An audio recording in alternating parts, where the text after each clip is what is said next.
there today. Maybe a little bit of solace for them, though. It's been the state's theory all along that Jamey Noel's been the boss. And it's also been the theory that if you cut the head off the snake, then the body follows. And while it's our hope that the other cases will attempt to take care of themselves, each one of those will be differently. I will say again that the job's not finished here. There's still 4 other people.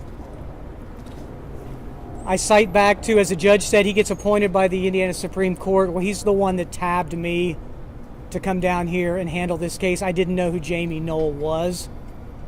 My experience with Clark County has been almost minimal. But back in August, when all those search warrants started the fall, 71 later, here we are. And now he's sentenced to the Indiana Department of Corrections for a period of 12 years, 15 with 3 suspended. A lot's changed. Law enforcement for 30 years, district chair, CEO, and now inmate at the Department of Corrections. I'd like to say in my mind that it ends today. It ends for him, it ends for his case. And the hope, as I look around Clark County and the people behind me, that y'all can turn the page. This chapter's closed, and that you can move forward and the healing can kind of start to begin. I know it won't be overnight, maybe even not in the next year, but in time. But at least in my eyes, the grip that Jamey Noel had on this community is over. And nobody has to go through him to get elected for anything, to get medical care for anything, or to report a crime. Today's about accountability. Prison, restitution, all of those things. We'll stand aside now, too, to let the Attorney General work on the civil actions they have pending. Our case was the criminal part, theirs is the civil part. I want to thank Superintendent for all the, allowing of the detectives, CSIs, computer techs to be at our disposal to work through this case. That's how much emphasis he placed on this, how much emphasis the Indiana State Police. You got the best from the Indiana State Police. And I'd also like to thank my staff who's been with me throughout this from day one. And it's been a grind since the time of the appointment until now. I'm losing what little hair I have, and what's there is all gray now. So thanks. I'm going to turn it over to the superintendent, but echoing some of the judge's remarks, outlandish expenditures, tarnished badge, failed every officer, failed his family,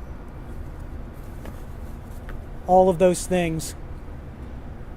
And the judge took that into consideration, but the judge, like us, the prosecution, has to take into account what the parameters of the law are, and that's why we ended up where we did. And we believe it's an appropriate sentence, and the punishment does fit the crime. I'll step back and introduce you to Doug Carter. Just very briefly, I echo what Prosecutor Hurdle said. I think the word that keeps coming to my mind is that absolute power corrupts absolutely. And this is an example of corruption. And every time this happens to a person dressed like me, no matter the color of their shirt, it takes away from who we are and how we are supposed to serve all of you. And I understand that. That's why we have done and will always do everything within our power to hold people accountable.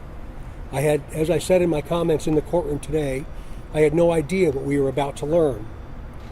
And I appreciate what you all have done over the course of this period of time. And you properly reported the facts from what occurred, and certainly today. So I please accept my sincere thanks for what you've done. You should hold us accountable. You should hold us accountable. And I think today's an example of that. And I'm not going to apologize to anybody. for what we have done in response to what Jamey Noel did.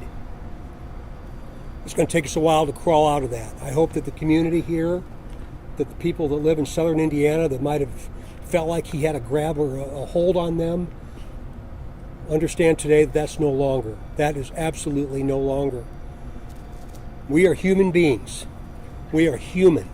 And these kinds of things, these people are going to make choices that are going to bring a discredit to our profession. Continue to hold guys like me and gals like me accountable, to hold them accountable. I really feel very, very strongly about that. And sometimes it's hard to talk about, but that doesn't mean we shouldn't. So again, thank you. We'll take some questions. As the prosecutor said, this is still pretty active, so we have a pretty narrow lane of questions that we can answer, but I promise you we'll do the very, very best we can. So, Rick, could you start by addressing Jamey Noel's pension? What happens to that? I know he's a retired Indiana State Police and he's a retired sheriff. As far as how the pension works, that's, as Superintendent said, that's out of my lane. I don't know what's going to happen to the pension, and it would be probably irresponsible for me to speculate on that. These crimes.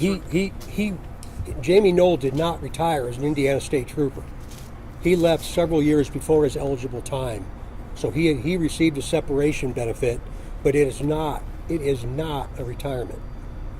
These crimes went on for so long. I think the question is there something wrong with the checks and balances in this county? Should there be more oversight?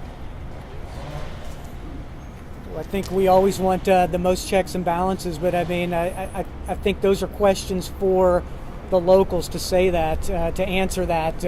The new chapels and the Uticas and the Sheriff's Department and any other agency that he touched, I think only to protect yourself or an individual, why not have those checks and balances? It only protects the individual as well as the organization. Rick, are you confident that he's going to be able to pay back the full amount of the restitution? Well, the order is there, and you heard the judge in the courtroom say today that there would likely be some sort of order coming about some of the restitution and how that might be addressed. There are a number of assets, obviously, in Jamey Noel's names, including personal property and real property, and that's going to have to be something the judge will sort out, and or in the civil lawsuit with the Attorney General. My position is we've entered that amount in the plea agreement, but how it tends to occur is going to be more of a court decision or in a civil action. For the superintendent, I believe Jamey did apologize for what he may have done to people who wear the badge. Did that resonate with you at all, his apology? No. There were multiple times prior to this where he could have taken responsibility. I appreciate the question. The answer is absolutely not. It's easy to apologize when you got caught. Superintendent, as far as the investigation into potential co-conspirators go, is there a timeline for your officers, or is this until the job is done investigation? Until there's nothing left for us to do. Okay, thank you. Does Jamey Noel have enough money to pay back the restitution that's in the order? Well, the restitution amount between Utica, the Sheriff's Department, Department of Revenue, and the Indiana State Police totals about just over $3 million. Whether or not the assets will cover that, I don't know that fact right now. I don't. I think that's going to be someone doing an accounting of it, what he still owes on some of these personal properties and real properties, and what equity he might have in those. What if they don't cover it? Is he in violation of the plea? Well, I think the determination would need to be made then that he has an ability to pay and is knowingly not paying. So there would be a separate determination of that, because part of his conditions of probation when he's released from incarceration is that he will have to pay restitution if it's not paid back. And that's when the knowingly or intentionally not paying would come into account. Does he get taken to prison today, or what does that process look like going forward now? That will be up to the Department of Corrections. I know in Ripley County there are certain days that prisoners are picked up and taken to the Department of Corrections, and they usually go to what's called the RDC, Reception Diagnostic Center, where an assessment is made, and they will be taken then to the appropriate facility, wherever that might be. But that's something out of the prosecutor's hands as well as the judge's hands. That's going to be up to the Department of Corrections.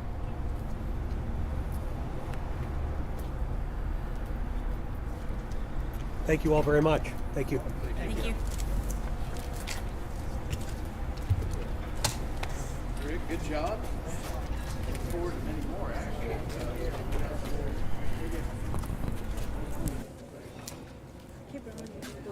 Okay.